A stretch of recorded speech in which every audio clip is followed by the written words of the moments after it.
Hello all, welcome back to my channel. Hope you all are doing good. இன்னைக்கு அடுத்த நாள் வந்துட்டு நான் வாசலில் கோலம் போடணும்னு சொல்லிட்டு முன்னாடியே கோலம் ப்ராக்டிஸ் பண்ணிட்டு இருந்தேன். ஒரு நோட்டில் போட்டு பார்த்து இந்த புள்ளி வச்ச கோலம் என்ன தான் நம்மளுக்கு ஈஸியாக இருந்தாலும் நல்லா வர்ற கோலம், நல்லா தெரிஞ்ச கோலமாக இருந்தாலும் நம்ம போய் வாசலில் போடுறப்ப அப்போ தான் தப்பாக போயிட்டுருக்கோம். ஸோ நான் முன்னாடி நாளே நோட்டில் போட்டு ப்ராக்டிஸ் பண்ணிகிட்டு இருந்தேன்.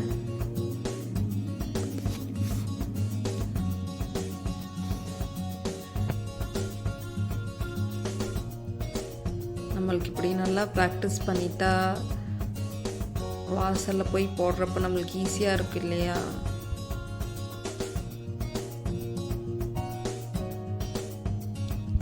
என்னமோ ரொம்ப நாளாக எனக்கு ஸ்வீட் சாப்பிட்லாம், குலாப் ஜாமுன் சாப்பிட்லான்னு ரொம்ப ஆசையாக இருந்தது. அம்மா சரி வேறு ஸ்வீட் செஞ்சு தர்றேன் அப்படின்னு சொல்லியிருந்தாங்க. பட் எனக்கு என்னமோ குலாப் ஜாமுன் தான் சாப்பிட்லான்னு தோணுச்சு. ரொம்ப நாள் ஆன மாதிரியான ஒரு ஃபீல். ஸோ அதுதான் அம்மா முன்னாடி நாளே குலாப் ஜாமுன் ரெடி பண்ணிட்டு இருந்தாங்க. சின்ன சின்ன பால்ஸாக பொரித்து எடுத்துகிட்டு அதுக்கப்புறம் சர்க்கரை பாலில் போட்டிருந்தேன். ஈஸியான சிம்பிளான ஒரு டிஷ் தான். பட் எனக்கு இதுதான் ரொம்ப க்ரேவிங்ஸாக இருந்தது.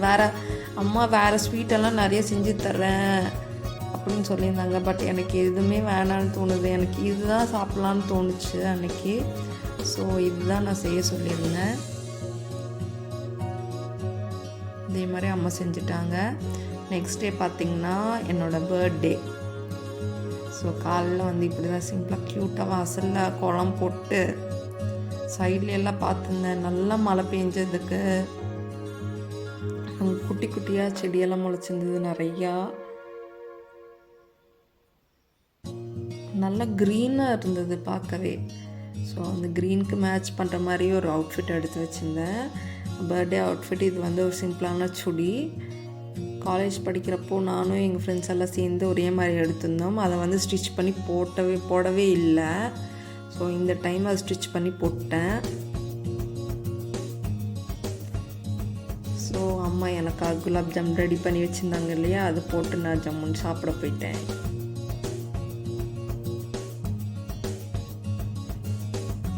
பால் பாருங்களேன், அது பொரிக்கிறப்போ பார்த்தா குட்டி குட்டியாக இருந்தது. அந்த எண்ணெயில் போடுறப்போ அந்த சர்க்கரை பாவில் ஊறி நல்லா பெருசாகிருச்சு.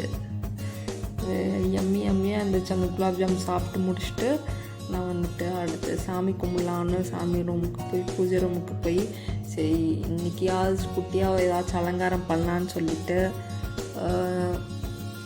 செடியிலேருந்து பூ பறிச்சிட்டு சாமிக்கு வச்சுருந்தேன். சிம்பிளான ஒரு க்யூட்டான அலங்காரம்.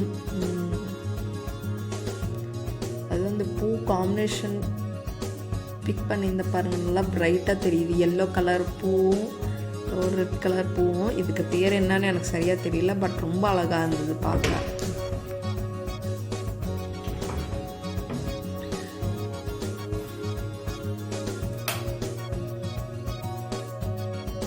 நீங்களே பாருங்கள், இந்த குட்டியான அலங்காரம் தான் ரொம்ப க்யூட்டாக, எனக்கு ரொம்ப பிடிச்சிருந்தது அலங்காரம்.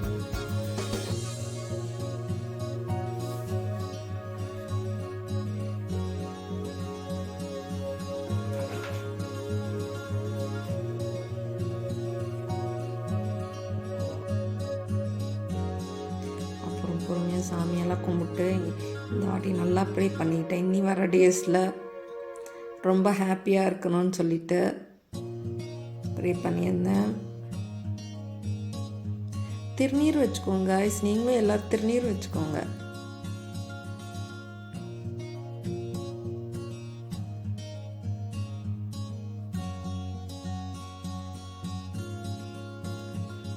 சாமி கும்பிட்டு நான் பர்த்டே அவுட்ஃபிட் ஃபுல்லாக பாருங்கள். இது ஒரு சிம்பிளான காட்டன் சுடி, ரொம்ப நல்லா இருந்தது, எனக்கு பிடிச்சிருந்தது. கலர் ரொம்ப டார்க்காக நல்லா இருந்தது.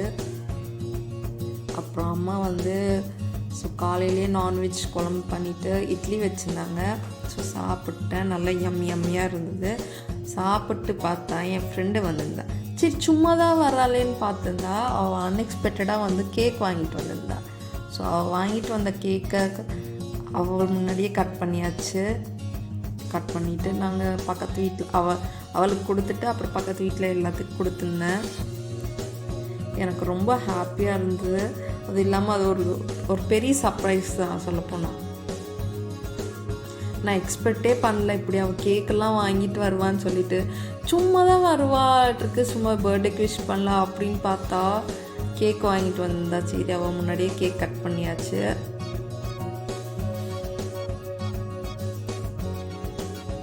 ஸோ கேக் கட்டிங் ஒர்க் எல்லாம் முடிச்சுட்டு இப்படியே சிம்பிளாக போயிருந்தது. நைட்டுக்கு வந்து சாப்பாடு குழம்பு எல்லாம் இருந்தது. ஸோ அம்மா வந்து ஆம்லெட் ஊற்றிக்கோங்கன்னு சொன்னாங்க. எனக்குமே போய் ஆம்லெட் ஊற்றலான்னு அந்த ஒரு இன்ட்ரெஸ்ட் இல்லை.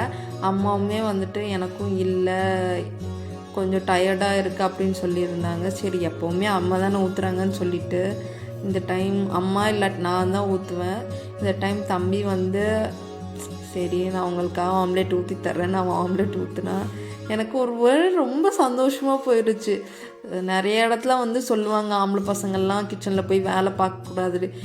அந்த காலமெல்லாம் மாறிட்டு வருது. அவனும் ஆம்பளை பசங்களும் வேலையெல்லாம் செஞ்சு பழகிட்டாங்க, ஹெல்ப் பண்ணுறாங்க நல்லாவே. ஆம்லெட் ஊற்றி கொடுத்துருந்தா ஜம்முன்னு நான் அது சாப்பிட்டு அம்மா உட்காந்து டிவி பார்த்துட்ருக்காங்க. நான் கொஞ்சம் சாப்பிட்டு அன்றைக்கி எனக்கு டே வந்து ரொம்ப ஹாப்பியாக போச்சு. இன்னொரு இன்ட்ரெஸ்டிங் vlogல உங்களை மீட் பண்ணுறேன். அது வரைக்கும் பாய்.